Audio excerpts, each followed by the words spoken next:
हैं जहां भारी बवाल हुआ है, पुलिस टीम पर पथराव हुआ है। उग्र भीड़ ने NH 162 पर जाम लगाने की कोशिश की, रोकने पर पुलिस टीम पर पथराव हुआ है। पुलिस और प्रदर्शनकारी आमने सामने आ गए। पुलिस ने भीड़ को खदेड़ने के लिए आंसू गैस के गोले छोड़े हैं। राजमार्ग 162 पर आपको बता दें, DNT संघर्ष समिति का महापड़ाव दिखा गया। 10% आरक्षण को लेकर यह प्रदर्शन किया जा रहा है। बड़ी खबर आपको इस वक्त की पाली से बता रहे हैं, जहां पुलिस पर पथराव हुआ है। तस्वीरें देखिए आप, पाली की ये तस्वीरें आपको दिखा रहे हैं किस तरह से यहां पर पुलिस पर हमला होता है, पथराव किया जाता है पुलिस की टीम पर। भीड़ जो है वो उग्र हो जाती है और पूरी तस्वीरें पाली में NH 162 की है, जहां पर जाम लगाने की कोशिश प्रदर्शनकारियों की तरफ से की जा रही थी, लेकिन पुलिस और प्रदर्शनकारी यहां पर आमने सामने आ जाते हैं। पुलिस ने भीड़ को खदेड़ने की कोशिश की, पथराव होता है, आंसू गैस के गोले जो हैं पुलिस की तरफ से छोड़े गए हैं, लेकिन प्रदर्शनकारियों ने यहां पर पथराव किया है। सुभाष हमारे सहयोगी हमारे साथ पाली से जुड़ गए हैं। सुभाष, यहां पर पुलिस और भीड़ जो है, जो प्रदर्शनकारी हैं, आमने सामने हो गए, पथराव हुआ है, आंसू गैस के गोले भी छोड़े गए हैं। पूरा मामला बताइए, प्रदर्शन क्यों हो रहा है और पथराव में कोई घायल है पुलिसकर्मी? देखिए, ये DNT और देवासी समाज का संयुक्त तो महापड़ाव है। इसी को लेकर के जो यहाँ से लाल सिंह देवासी है, उनके नेतृत्व के अंदर ये महापड़ाव चला। तो उनकी सबसे बड़ी ये मांग थी कि हमें 10% का अलग से आरक्षण दिया जाए, क्योंकि तत्कालीन जो सरकार रही है भाजपा की, 2006 में आयोग बना था और उस आयोग ने भी सिफारिश की थी कि आरक्षण में से ही 10% अलग से, जो जातियां सेम अलग अलग नाम से है लेकिन उनका काम एक ही, जैसे रबारी है, रायका है, देवासी है, तो एक रबारी को दिया गया तो रायका और देवासी को नहीं दिया गया। इस तरीके से जातियों को दिया जा रहा। इसी को लेकर के आज महापड़ाव या बालरे के पास हुआ था। लेकिन जिस तरीके से हालात यहाँ बिगड़े थे, आंसू गैस के गोले छोड़ने पड़े थे, पथराव भी हुआ था पुलिस के बीच में। अब देखा जाए फिलहाल अभी वर्तमान की स्थिति को लेकर के, तो पूरे राजमार्ग को दोनों तरफ से बंद कर दिया गया। पुलिस का लवाजमा यहाँ पर है और SP जो आदर्श सिद्धू है वो खुद मॉनिटरिंग करता है और हमारे साथ में SP आदर्श सिद्धू है। उन्हीं से जानने की कोशिश करते हैं कि आखिर किस तरीके से ये माहौल बिगड़ा था और अभी की स्थिति क्या है। सर, क्या कहेंगे इस मामले को लेकर? देखिए, ये जो पड़ाव है, महापड़ाव है, इसके लिए पुलिस प्रशासन पुख्ता तैयारी में कर ली गई थी।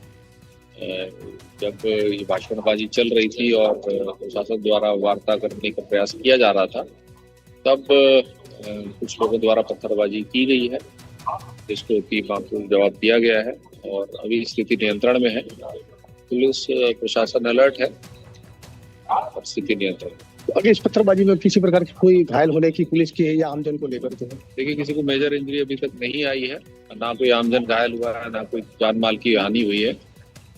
स्थिति अभी नियंत्रण में है और हम जल्दी इसका डिस्पोजल करें। तो इनकी मांगों को लेकर अगर बात किया जाए तो क्या अभी तक की स्थिति? कम से कम 2 दौर की वार्ता ऑलरेडी प्रशासन के द्वारा हो चुकी है। हम प्रयास कर रहे हैं कि वार्ता के जरिए इनका जो इस मसले का हल किया जा सके। अब पूर्णतः प्रयासरत है कि किसी भी तरीके से वार्ता के जरिए उसका हल किया जा सके और कोई असामाजिक तत्व भीड़ में घुस के कोई कानून हाथ में नहीं ले, उसके लिए भी हम पूरा ध्यान रख रहे हैं। देखिए, राजमार्ग के ऊपर जिस तरीके से पथराव हुआ है, दोनों तरफ से बंद कर दिया गया है, तो यात्रियों को कोई असुविधा नहीं हो, इसके लिए क्या? देखिए, राजमार्ग बंद किया गया है और इसको डाइवर्ट किया गया है, ट्रैफिक डाइवर्जन किया गया है, ताकि ऑल्टरनेटिव जो वे है लोगों को मिल पाए।